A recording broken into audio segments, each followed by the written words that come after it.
Hey, we're here at Gunner's Firearms again with Maggie. Maggie, how are you doing today? I am doing great, Mark. How's your day been so far? It's been fantastic. We've just been sitting here talking and waking up, and it's just a great day. So it is. Absolutely. Heck yeah. Let's keep on going. Heck yeah. So what do you got for me today? So we were just talking a bit ago about, I'll just ask the question.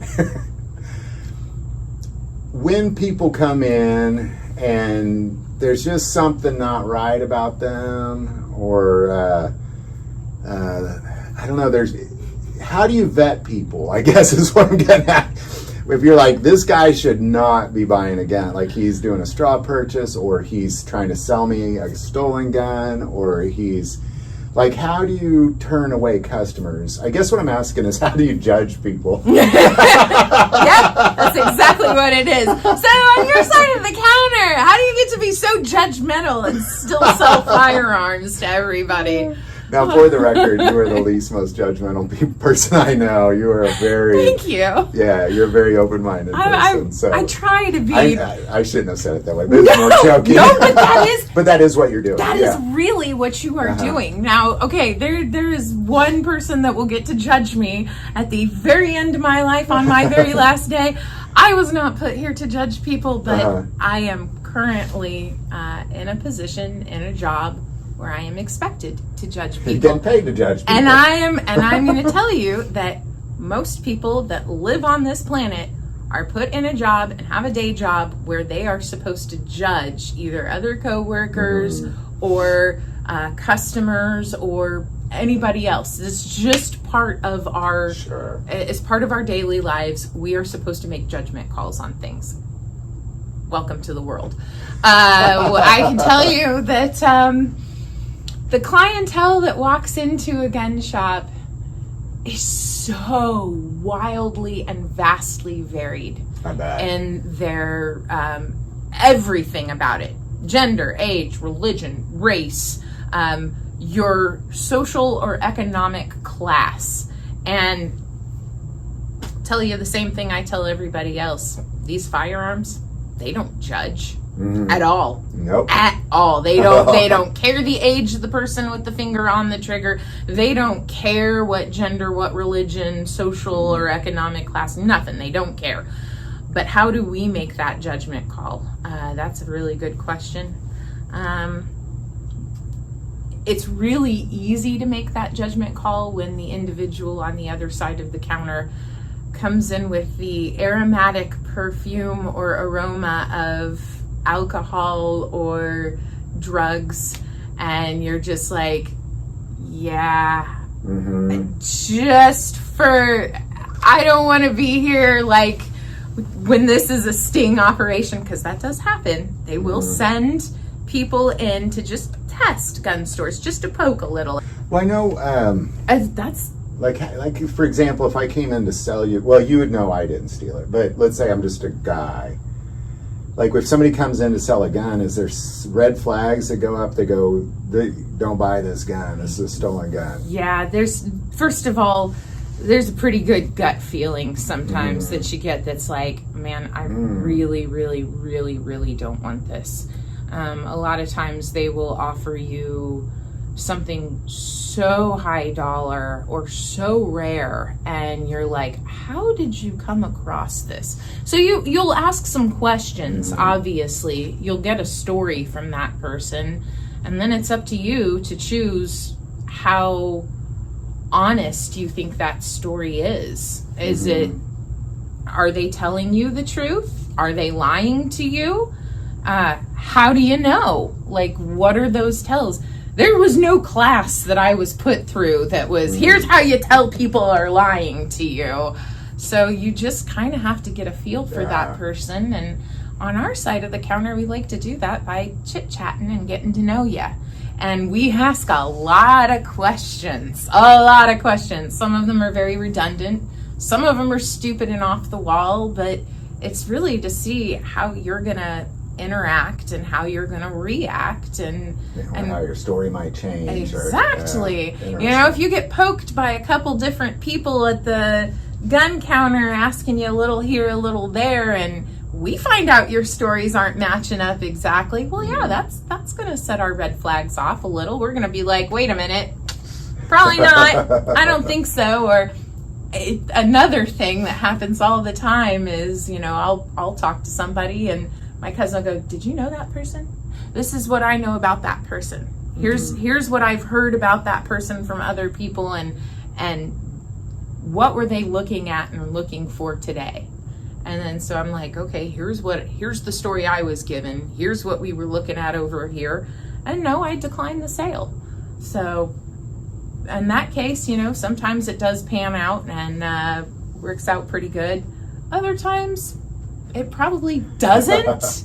But most of the time I don't find this stuff out. Nobody goes and tells me, nobody comes back and tells me on any of this stuff. Sometimes you find out when you watch the news. Well, let me ask this. Okay, so I'm just going to share something with you. So when I would do, like I did church security and I did school security, and I was always involved in the security team at wherever I worked or wherever I went. Mm-hmm. And there was some training we got at one point where it was kind of how to recognize suspicious people, but it wasn't like they look like this at all. It's the way they act. It was really more like it's just a feeling you get. They kind of talked about it like jokingly called it like spidey senses, or, I would like to call it discernment, just something that God showed, like something's wrong about this situation or something's wrong about this person. So we would call them JDLRs. They just don't look right. Like just something's, I can't tell you why. But so we get on the walk, there's a JDLR in section 4, or something like that, So is that really kind of your biggest tool is just your gut? Your gut. It's like something is just not acting right. And the first thing usually we'll do is like, hey, what are you getting off of this? But like, will you help them? Let's switch places for just a minute. Having a couple of you, and say, hey, let's trade up real fast. Can you do this for me? And I'll take over with your customer there, or vice versa. And just kind of bounce your feelings off of somebody else in the store to say, hey, are they picking up on the same thing you're getting or not? And then it's like, okay, then you just kind of have a chit chat afterwards. Like, okay, I've made my cousin say, hey, you handle this one over there. And likewise, he's like, this is all you. You take this. This is something cool. that is beyond my expertise or whatever. So we'll swap places at the counter to help people out. That's cool. Figure them out a little. And most of the time, it's not an issue. You can't judge. You cannot judge people at the counter for being weird. Because gosh dang it, have you met yourselves? Right. My gosh. Every single human on this planet is just a little weird in one way or another. Some of them are far more high functioning than others. And some of them are just not in the place where they will shine the brightest. But like I say, hey, nobody wakes up first thing in the morning and knows everything there is to know about any topic. Sure. So you got to learn, you got to ask questions, and it's trial and error as we go. So really in the end, it's kind of trust your gut. Very much so. Trust the people you work with. Let them vet. And outside, really, that's probably your greatest tool, other than like, I just walk in with a bag full of guns and it says stolen guns on the side. Or I'm like, is this the gun you want, Rick? Okay, yeah, I'm buying it for me. I'm like, outside that. That happens! I bet it does happen. That happens! I bet it happens all the time. You're not. And no, sorry. This is not the store for you. Right. Elsewhere, please. So outside of the obvious. It's trust your gut. It's trust your gut, and it's really, really, really difficult. Do you mind if I ask you? Because I would argue, I know you and Brian pretty well. I know you better than Brian, but I know Brian pretty well. I would argue that he probably judges people a little more than you do. No. No? Okay. No! So I was like, it'd be good to have him around, to kind of, because does he look at you and be like, no, Maggie, don't do this deal? Absolutely awesome to have around, but I am, You're a little less trusting than he is. I guess not judgmental, but less trusting. That's a really, really good question. I think we have strengths in very different places, and I think it's enough to cover each other's weaknesses a little here and there. So I would definitely trust him. Sure. I think he trusts me pretty well enough. I feel like if I worked here, I'd probably look, if I thought something was weird, I'd look at both of you and I'd trust your instincts. Oh yeah, and then sometimes, you also gauge the room, what other people in the room are doing when that one person walks in and is kind of a little bit different. So, Awesome. Well, Maggie, thank you so much. We always appreciate you. And I think we're going to keep talking. Right on. Sounds good. Right. Until next time. Absolutely. Bye, everybody. Bye-bye.